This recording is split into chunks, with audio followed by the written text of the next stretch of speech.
నమస్కారం రైతు సోదరులకు శుభోదయం నేలతల్లి కార్యక్రమానికి స్వాగతం. తెలుగు రాష్ట్రాల వారికి బియ్యం ప్రధాన ఆహారంగా ఉంటుంది.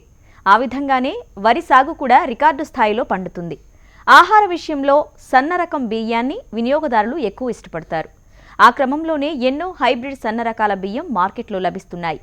కానీ దేశీ విత్తనాలతో అధిక పోషకాలుండే సన్న రకం బియ్యాన్ని ప్రకృతి వ్యవసాయ పద్ధతిలో ఎందుకు సాగు చేయకూడదన్న ఆలోచన కలిగింది జనగామ జిల్లా ఇటిక్యాలపల్లి గ్రామానికి చెందిన ఒగ్గు సిద్ధులు అనే రైతుకి. గత 3 సంవత్సరాలుగా దేశీ విత్తనాలతో ప్రకృతి విధానంలో మైసూర్ మల్లిక అనే సన్న రకం వరిని శ్రీవరి పద్ధతిలో సాగు చేస్తున్నాడు. అధిక పోషకాలు, ఎక్కువ దిగుబడితో పాటు పెట్టుబడి తక్కువగా ఉండే ఈ దేశీ రకం వరి సాగుపై నేలతల్లి ప్రత్యేక కథనం.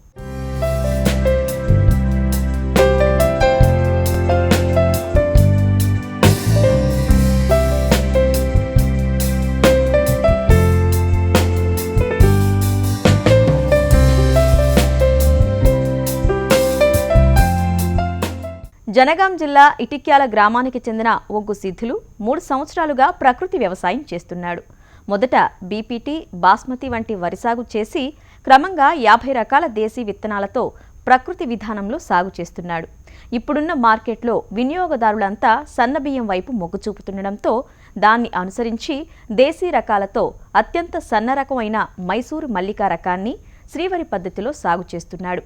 అధిక పోషకాలు కలిగి ఉండే ఈ వరి సాగు విధానం గురించి రైతు మాటల్లోనే విందాం. గత 3.5 సంవత్సరాల నుండి ప్రకృతి వ్యవసాయం చేస్తున్నాను.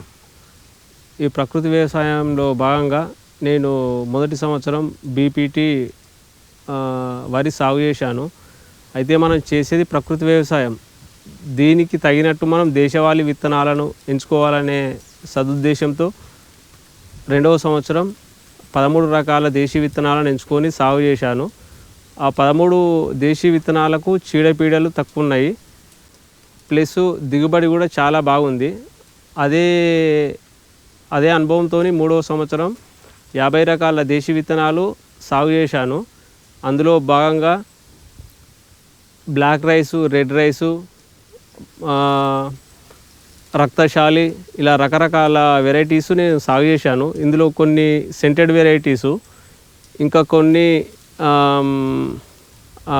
బాస్మతి లాంటివి బిర్యానీ చేయడానికి, ఇంకా కొన్ని తినడానికి, ఇట్లా రకరకాల సాగు చేసుకుంటూ వస్తున్న క్రమంలో ఈ పబ్లిక్ ఏమడుగుతున్నారంటే మాకు సన్న వెరైటీస్ కావాలని చాలామంది అడగడం జరిగింది.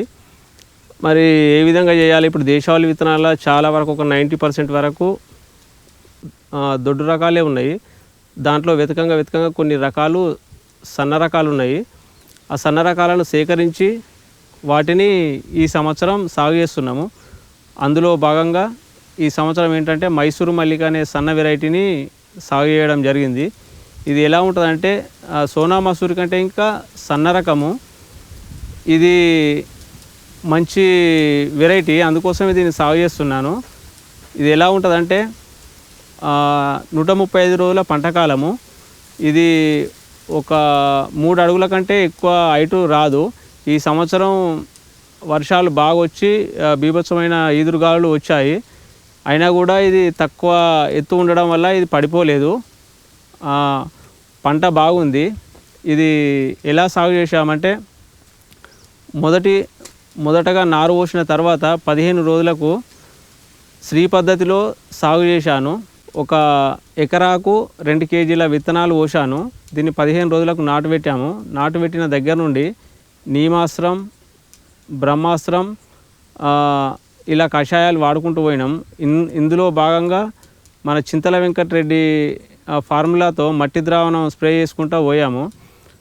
ఇది క్రాప్ ఎలా ఉందంటే స్టార్టింగ్ నుంచి ఇది దేశవాళీ విత్తనం కాబట్టి పెద్దగా చీడపీడలు ఏం రాలేదు. కాకపోతే ఇది హైట్ ఒక 3 అడుగుల వరకే పెరిగింది. ఈ సంవత్సరం ఒక 40-45 రోజుల నుండి వర్షాలు, తుఫాను బాగా వచ్చింది. అయినా కూడా వేరే వాళ్ళ పంటలతో పోల్చుకుంటే ఇది కొంచెం కూడా వంగలేదు. వేరే వాళ్ళ పంటలు మొత్తం పడిపోయినాయి. ఎందుకంటే హైట్ ఎక్కువ ఉండడం వల్ల.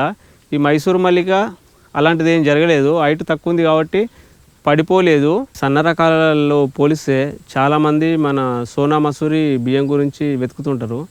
ఈ సోనా మసూరి పంట పెట్టడం వల్ల ఏమవుతుందంటే అది స్వీట్ ఎక్కువ ఉంటుంది కాబట్టి దానికి చీడపీడలు ఎక్కువ వస్తాయి, స్టెమ్ బోరర్ ఎక్కువ ఉంటుంది. అది దాదాపు 145 రోజులు 150 రోజుల పంటకాలం కూడా పెద్దగా ఉంటుంది. దానికి చీడపీడలు కూడా ఎక్కువ ఉంటాయి. ఒకవేళ వర్షాలు ఎక్కువైనా కూడా ఒక్కో టైంలో అది వర్షాలు పడిపోయే ఛాయస్ ఉంది. అదే మన మైసూరు మల్లిక తీసుకుంటే అది 130 నుండి 35 రోజుల పంటకాలము. ఇది 3-3.5 అడుగుల కంటే ఎక్కువ రాదు. ఇందులో ఇంకో విశేషం ఏంటంటే మన గొలుసు గింజ ఒక్క కంకికి దాదాపు 350 నుండి 400 గింజలు ఉంటాయి. చాలా చిన్న వెరైటీ, తినడానికి చాలా బాగుంటుంది.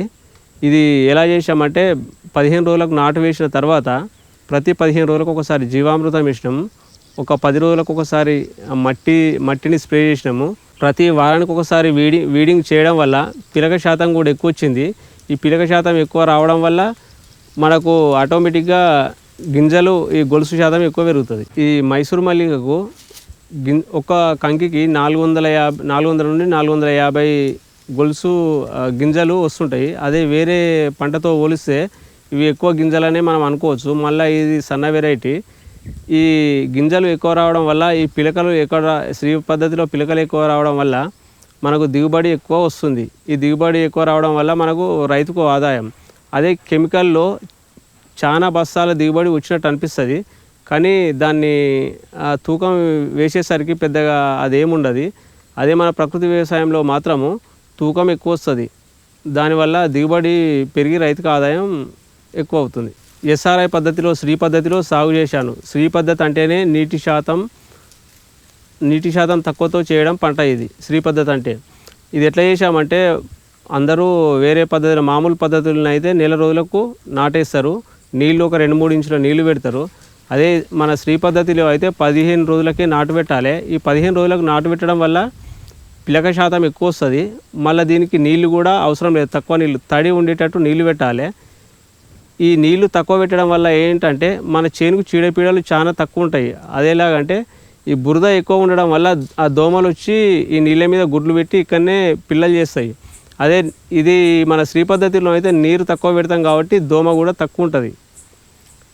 మళ్ళీ ఇంకో విషయం ఏంటంటే ఈ తడిపొడి నీళ్లు పెట్టడం వల్ల మొక్క ఏం చేస్తుందంటే ఆ నీళ్లు సరిపోక వేర్లు లోపలికి భూమిలోకి వెళ్ళిపోతాయి నీటి అన్వేషణ కోసం.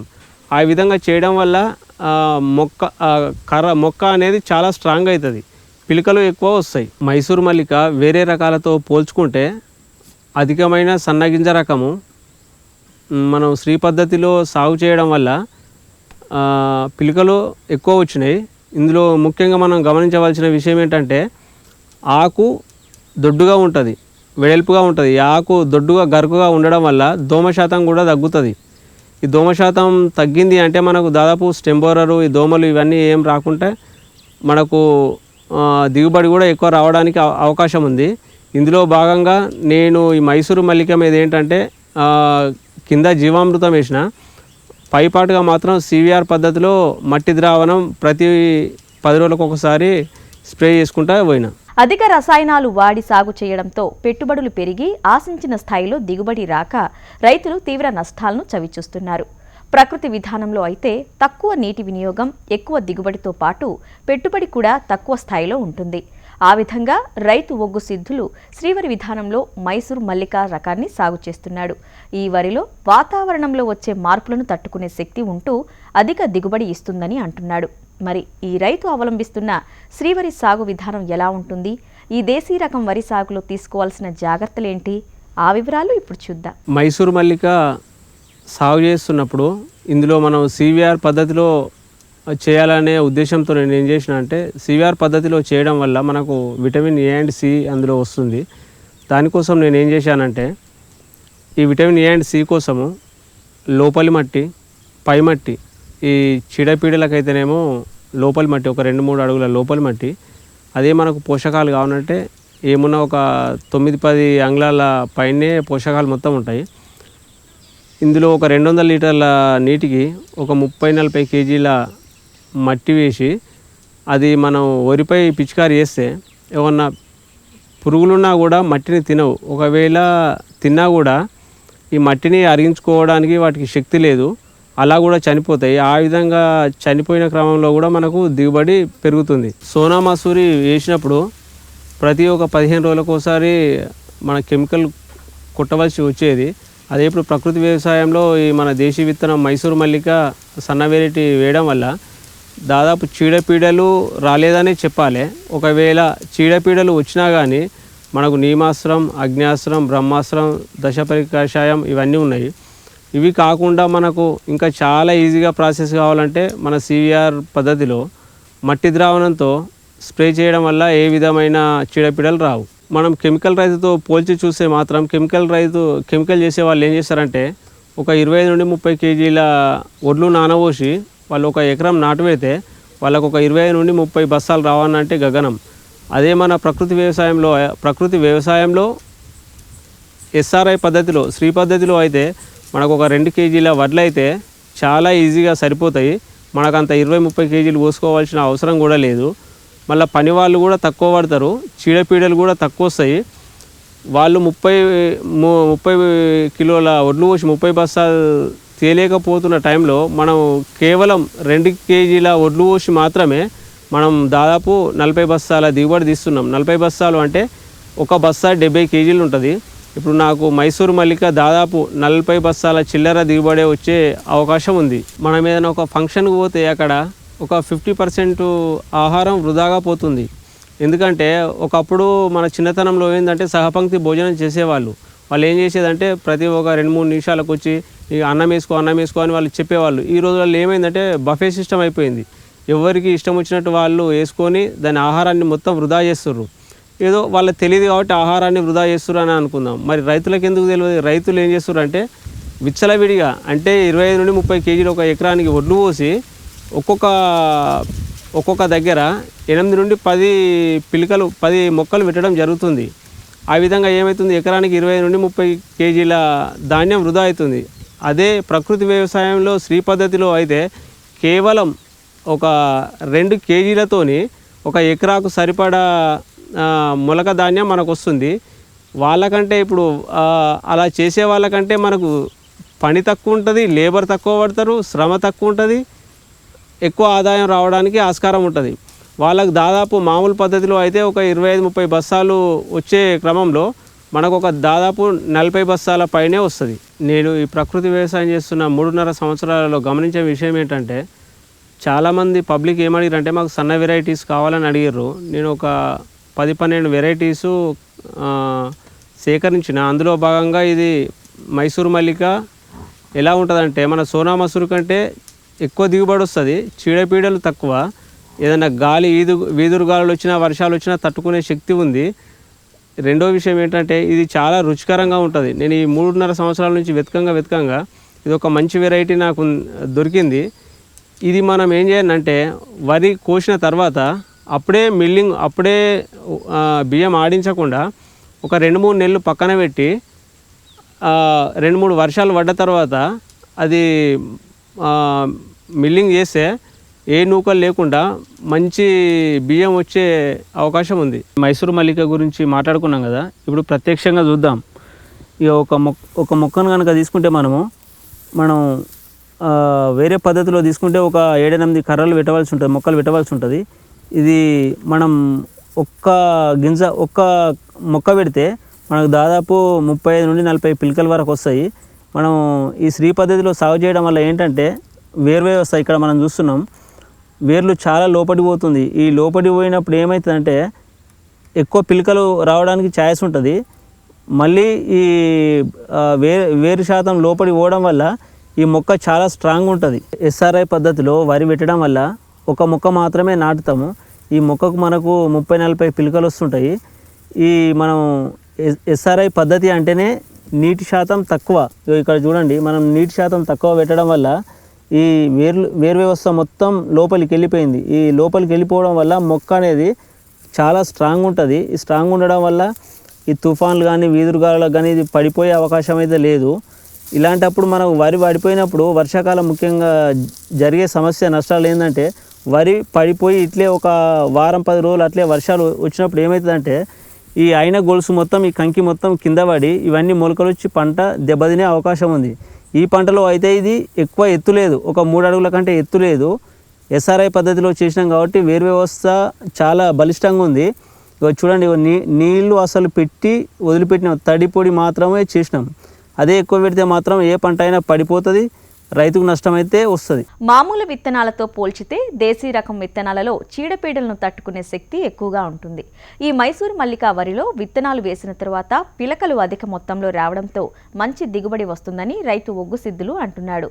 వేరు వ్యవస్థ బలపడడం కోసం ముత్తిల్య అనే కలుపు మొక్కలను దుక్కి సమయంలో కలియ దున్నుతూ తన పొలంలో చీడపీడల నివారణకు కషాయాలను వాడుతూ శ్రీవరి పద్ధతిలో మట్టి ద్రావణాన్ని ఉపయోగిస్తున్నాడు. మరి ఈ వరి సాగులో చీడపీడలు ఏ విధంగా ఉంటాయి, మట్టి ద్రావణం వల్ల కలిగే ఉపయోగాలేంటి, వేరు వ్యవస్థ బలపడాలంటే ఏం చేయాలి, ఆ వివరాలు ఇప్పుడు తెలుసుకుందాం.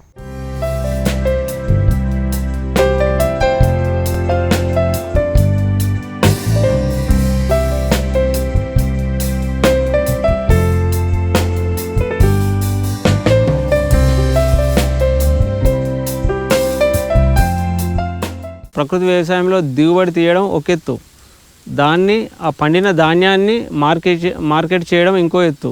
మరి ఇందులో మార్కెట్ చేయడం అంటే చాలా కష్టం. ఈ రోజుల్లో పబ్లిక్ చాలా అవగాహన వచ్చింది. ప్రకృతి వ్యవసాయంలో పండించిన ఏ కెమికల్స్ లేని ఆహారం తీసుకోవాలని చాలామంది ఆసక్తి చూపుతున్నారు. ఇందులో భాగంగా కొన్ని మెడిసినల్ రైస్ ఉన్నాయి, కొన్ని బిర్యానీకి సంబంధించిన రైస్ ఉన్నాయి, కొన్ని సన్న వెరైటీస్ ఉన్నాయి. ఇప్పుడు ప్రస్తుతం అయితే సన్న వెరైటీకి బాగా డిమాండ్ ఉంది. ఈ రసాయనిక వ్యవసాయంతో చేసిన సోనా మసూర్ లాంటి బియ్యంతో పోల్చుకుంటే సోనా మసూర్ బియ్యం దాదాపు ఒక 35 నుండి 40 రూపాయల కేజీ పోతుంటే మన ప్రకృతి వ్యవసాయంలో చేసిన బియ్యానికి మాత్రం 60 నుండి 70 రూపాయలకు అమ్ముడు పోతున్నాయి. ప్రజలకు ఈ ప్రకృతి వ్యవసాయంలో పండించిన వీటి వల్ల అవగాహన కలగడం వల్ల వీళ్ళు ఏం చేస్తున్నారంటే, ఏ రైతులైతే మంచిగా చేస్తున్నారో వాళ్ళ తెలిసిన రైతుల దగ్గరికి పోయి ఒక పంటకాలం ముందే అడ్వాన్స్ ఇచ్చి వాళ్ళకి ఏ పంట కావాలో చెప్పి ఆ పంట పండించుకొని తినే పరిస్థితులు అయితే ఇప్పుడు నడుస్తున్నాయి. ఒక పంటకాలం ముందే అడ్వాన్స్ ఇస్తున్నారు. దీనివల్ల రైతుకు పెట్టుబడికి చాలా బాగుంటుందని అనుకుంటున్నాను. రసాయన వ్యవసాయం చేసేవాళ్ళు ప్రతిదీ షాప్లో నుండి కొనుక్కురావాలి, దానికోసం అప్పులు చేయవలసి వస్తుంది. అది 6 నెలలకు ఒకసారి పంట రావడం వల్ల రైతు లాస్ అవుతుంటాడు. అదే మన ప్రకృతి వ్యవసాయం అంటే గోతల్లి భూతల్లి ఉంటే వ్యవసాయం చేయొచ్చు. ఈ వ్యవసాయం మొత్తం గోమాత మీద ఆధారపడి ఉంది. మరి దీనికోసం మనం ఏం చేసినామంటే పాడి పంట, ఒక నాణానికి బొమ్మ బొరుసులాగా పాడి పంట, ఈ రెండు ఉంటేనే వ్యవసాయం అభివృద్ధి చెందుతుందని నేను అనుకుంటున్నా. మనం ఇప్పుడు ఒక వరి వేసినామనుకో, ఒక 6 నెలల పంట, 6 నెలల తర్వాత మనకు డబ్బులు వస్తాయి. అదే ఒక పత్తి వేసినామనుకో, ఒక 4 నెలలకు డబ్బులు వస్తాయి. అదే ఒక మన పెసర బొబ్బెర అలాంటి వేసినామనుకో, ఒక 50 రోజులకు 60 రోజులకు అట్లా మనకు ఆదాయం వస్తుంటుంది. మరి అదే మనకు ఆదాయం ఒక 15 రోజులకు 10 రోజులకు రోజుగా రావనంటే మనం పాడిని అభివృద్ధి చేయాలి. పాడి వల్ల ఏంటంటే మన చుట్టుపక్కల ప్రజలకు పాలు పోసుకున్నా కూడా మనకు దినదిన ఆదాయం రావడానికి చాలా అవకాశం ఉంది.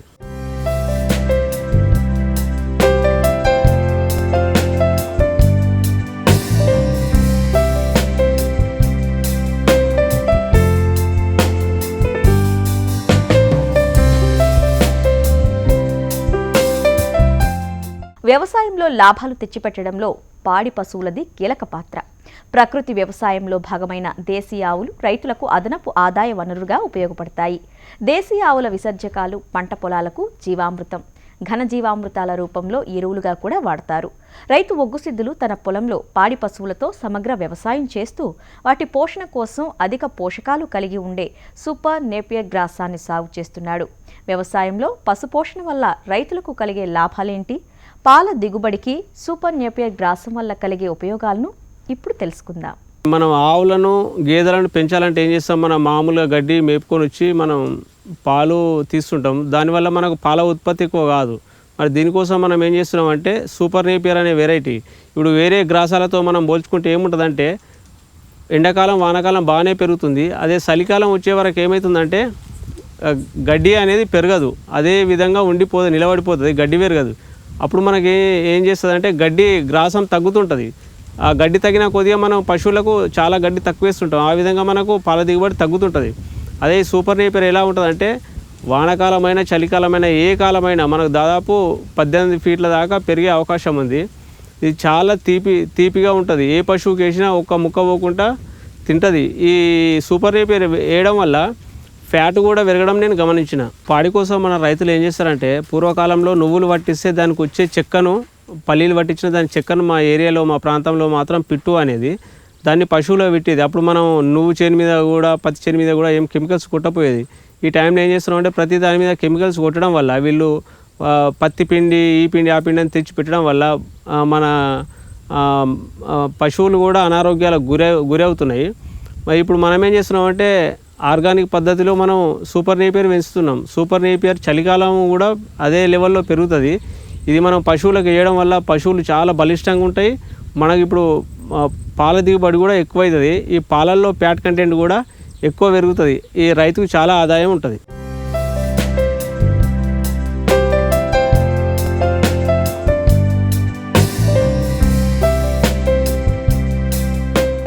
ప్రకృతి వ్యవసాయం చేస్తే ఏం చేస్తున్నామంటే ఘనజీవామృతం, జీవామృతం,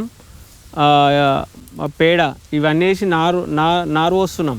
అయినా కూడా నారు ఎదగడం లేదు. ఎందుకంటే చలికాలం కాబట్టి చలికాలం నారు ఎదగపోవడానికి కారణాలు చలి.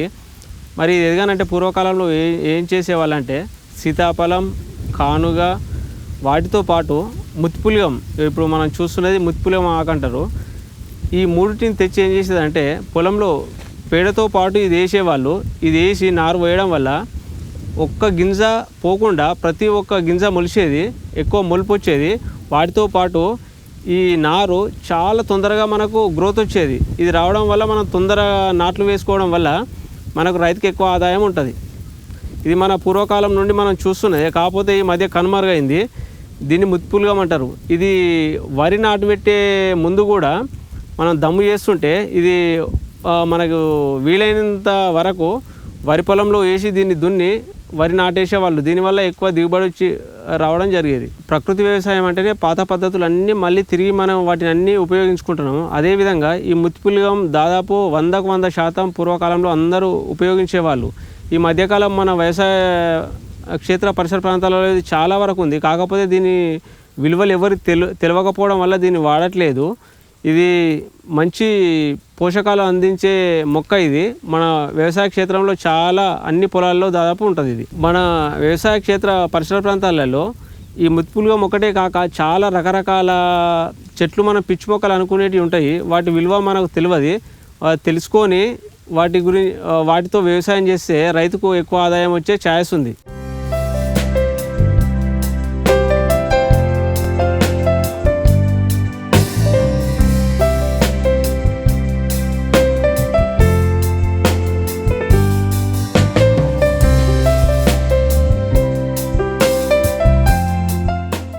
ఈ రోజు ప్రసారమైన కార్యక్రమంతో పాటు రైతులకు ఉపయోగపడే మరింత సమాచారం కోసం మా HMTV అగ్రి యూట్యూబ్ ఛానల్ని సబ్స్క్రైబ్ చేసుకోండి. ఇది వాళ్ళ నెలతల్లి కార్యక్రమం. మరో చక్కని అంశంతో మళ్ళీ కలుసుకుందాం. నమస్తే.